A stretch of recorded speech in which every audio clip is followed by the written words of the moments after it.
G'day everybody, it's Ollie Tabuga from Supertech Electronics, and today we're going to show you how to remove a Mitsubishi ASX Stereo.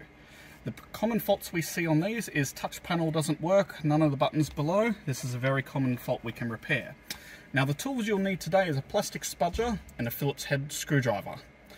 Now first thing we're going to do is this black piano finish surround around the unit comes out, and it's all on clips, so we need to pull it off.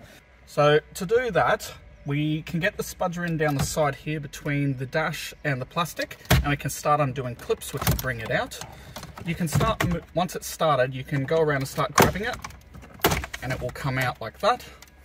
It'll be held in with one electrical cable here. You just need to press the button and pull it out, and now we can put this aside safe so it doesn't get scratched. Now the unit is held in with 4 Phillips head screwdrivers, so there's 1, 2, 3 and 4. Alrighty, so now that we've got the 4 screws out, the radio will come out to be held in by electrical connections. So you grab the unit and pull it out, and at the back of it we'll have all the electrical cables. Don't worry about where they go, because they're keyed and will only go back in one spot. So we start by pushing the connector in, pulling out, pushing the connector in, pulling out, and we just continue along. This radio one just pulls straight out, press out